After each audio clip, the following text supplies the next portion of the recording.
The party ID margin, Democrats versus Republicans. Now get this, in the latest reading, according to Gallup last quarter, it is an 8-point advantage for Democrats. That looks nothing like what we saw going into the 2022 midterms when Republicans had a 5-point advantage and of course took back the House.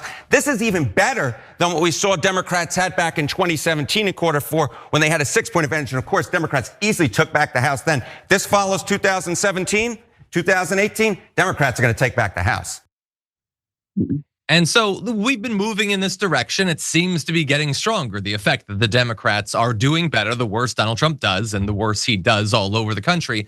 But just a reminder, 2017, that's when we got like this, the 2018 election was when we got AOC and the squad and everything. And it's a pretty big win. And for the party ID gap to be even bigger now is really something.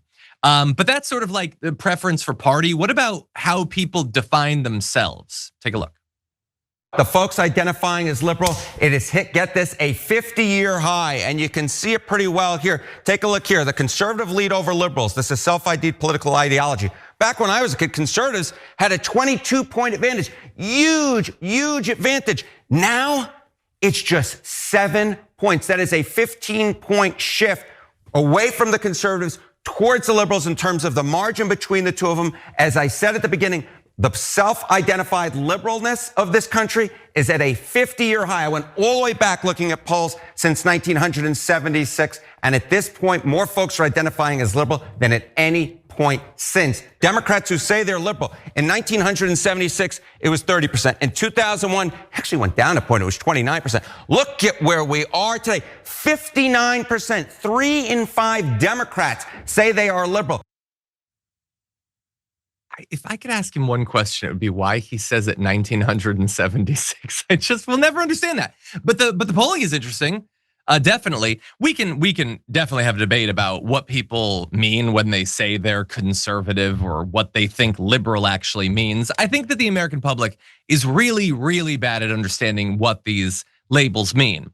But I also think they've always been bad at that. So we can still learn something from the change over time.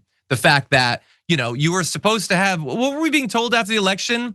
Conservatism is cool again. Oh, it's sexy to be a Republican. There were articles being written about that. Well, it doesn't seem to have lasted very long. It was a quickie at best with America dabbling with that ideology again. And now we see this movement back towards liberals. And so that's some positive news. With the election coming, I would love to have him at least lose one of the houses of Congress. God only knows, Sharon, if the Democrats would do anything with a new majority, but what do you think? Let's get in there first. I think this is actually, I have to concede, very positive news, especially when you mentioned what 2017 gave us, right? With AOC and the squad and the like, as you said, that seems to me that if now we're at, a +8 or whatever that number was that he gave, this is signaling that there will be real change. And I don't know if people, while they may not understand these labels, are even into them anymore. You're either with what Trump is doing or not. And I think most people will, a good percentage will be with we're not with this. And they'll be willing to make sweeping change. And I hope that it's not just the House. I hope it's the Senate. I hope everything and anything that can change, it does. And then they better start prosecuting people and getting them the hell out of there. If the Democrats waste this or trip, hiccup, campaign ineffectively, donors and all that, outrageous. They have to be very mob boss-like and execute, finish the job. Don't leave any witnesses, that kind of thing. Figuratively, okay? I don't wanna, maybe I'll be investigated. You might be, your phone might be seized like the Washington Post reporter.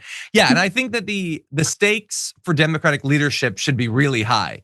Like if they don't take over the House, then the leadership in the House and the Senate, I think, should be gone. Now, if they take over the House and the Senate, then I think the leadership in the House and the Senate should be gone. They should be replaced no matter what. How have they not already been replaced? I don't care what happens. Get Chuck Schumer the hell out of there. He can go on vacation with Joe Biden. They can eat ice cream or whatever. They can discover French vanilla, but get them the hell out of there. Get Hakeem Jeffries the hell out of there. Dear God, can we get some leadership that will actually lead or represent us? Do something. They're so terrible.